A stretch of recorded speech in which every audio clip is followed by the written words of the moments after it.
Mushrooms are one of the greatest transformers of material on the planet. They're the primary recyclers. Mushrooms are breaking down dead organic matter and turning it into a mineral again.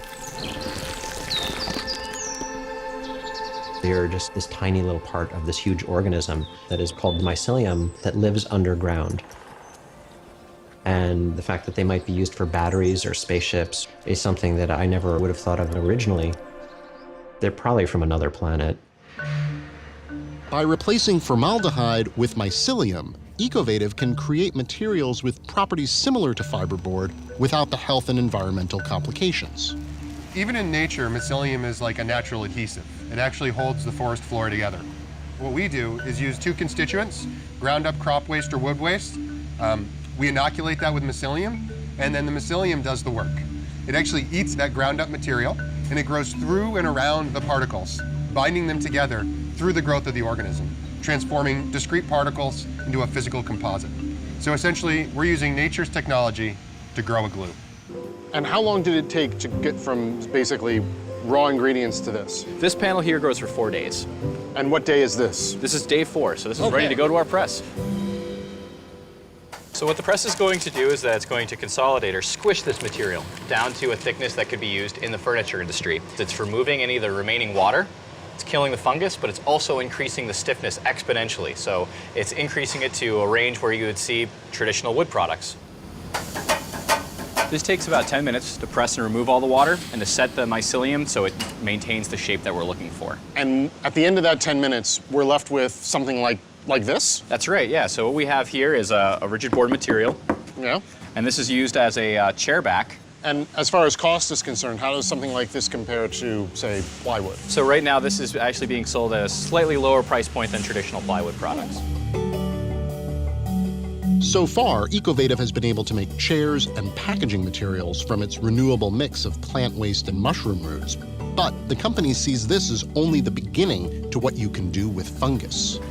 Mycelium is a naturally occurring polymer, and we think most of the best applications for this platform are when we're replacing other synthetically derived polymers. Schimmel bestaat uit allemaal draden. Die draden die groeien aan hun top en iets naar achteren toe gaan ze vertakken. En zo ontstaat een netwerk van allemaal schimmeldraden. Wat je kunt doen is dat je de schimmel dus bijvoorbeeld in zaagsel laat groeien. Dan gaat die schimmel dat zaagsel afbreken en tegelijkertijd wat overblijft, dat verlijmt die allemaal aan elkaar. En dan krijg je wat wij noemen een composiet. Je zou dit dus kunnen zien als een soort van gewapend zaagsel of zo? Dit is gewapend zaagsel, ja. En we hebben al rubberachtig materiaal. We hebben ook kurk en dan kun je dus denken aan totaal grote variatie en toepassingen. And so it's more of like, how do you convince the world that it belongs with us? The proof is in the pudding. One of the tests that we do with the fungi is we subject it to some pretty hot flames. This coating is actually so good that you can continue to eat it. The fungus material is self-extinguishing. This is a very desirable quality. When we're trying to figure out their material qualities, we would put it under compression.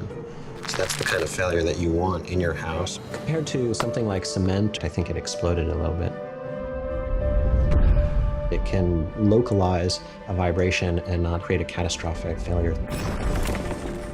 You can create all these pockets in it so it allows it to float. That brick did not even try.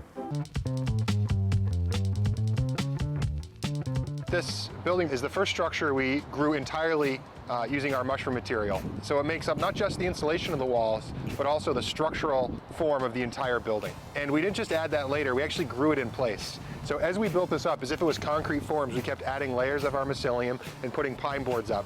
And over the next 2 weeks, inside the wall cavities, which already had wiring in them, already had plumbing in them, the mycelium knit the wall together, glued the tongue and groove pine boards together, and forms the structure, the insulation, and really the meat of this home. We've got mushroom acoustical tiles in the ceiling to help reduce the noise inside. This is typically called a window of truth. In this case, you can actually see the mushroom wall, this white material, which is all throughout the wall and holding the building together. We put the wiring in before we filled the wall cavities, and now the electrical wiring is encased inside the wall cavity. For someone building a tiny home, this is kind of a neat construction method because you get the thermal performance, insulation for your home, you get fire retardants, it's a very fire-resistant building material, you get health benefits, there's no VOCs or aldehydes. And this is just pure mycelium. This is pure mycelium. The same fungus can be grown in different conditions and with different strategies, so the materials could be the most different, ranging from rubber-like materials with a certain flexibility to more plastic-like materials or leather. And this is all the same fungus? This is all the as same this fungus. Yeah. So this strange background behind me is actually the hide or the skin of a type of mushroom, Ganoderma lucidum. This is a traditional type of fungus that has been used in medicine in Asia for millennia that we grew at MicroWorks. And this behaves and acts a lot like animal skin. So this is really the starting point, is imagining it as leather. This takes 2 weeks. It's crazy. The mushrooms grow at an exponential rate. So it's more how fast can we keep up with the organism. By comparison, a piece of cowhide the same size takes 2 years to grow. And that takes a lot of resources and a lot of food and a lot of time to create that animal for our use. Our materials start off as agricultural waste: corn cobs, hemp herds, paper pulp waste, rice hulls, sawdust. It's a low-tech solution for creating what MicroWorks believes to be a more than perfect leather substitute. For the consumer, it's going to have benefits that will be unlike other things, that you're going to have patterns and colors that would be impossible with actual animal hides, and qualities that can be grown directly into it. So we can grow fasteners directly into ours. You don't have to use glue necessarily, or even seaming. It is breathable. Similar to animal leather, it's water wicking and it's naturally antibiotic. This is without any chemistry added into it at all. They've already created some stylish prototypes, but they're still testing various aspects of its production. We've only been working with this material for about 3 months, and so we've started first to test it for tensile strength. In that time period, we've taken it from being as strong or stronger than lamb, sheep, and synthetic leather, and now we're actually have it as strong as deer skin. The possibilities for what you might use mycelium for are scarily endless. Batteries, airplanes, trains, cars, shoes, your bed, bulletproof vests, kids' toys certainly, houses, helmets, insulation, anything that's made out of wood now, your boat, making rocket ships, grow robots out of them that would be partially alive and biodegradable. You could say that the idea that you'd ever grow a cell phone from your garden clippings and a wood fungus is 200 years away. But technologies come true when people make them true.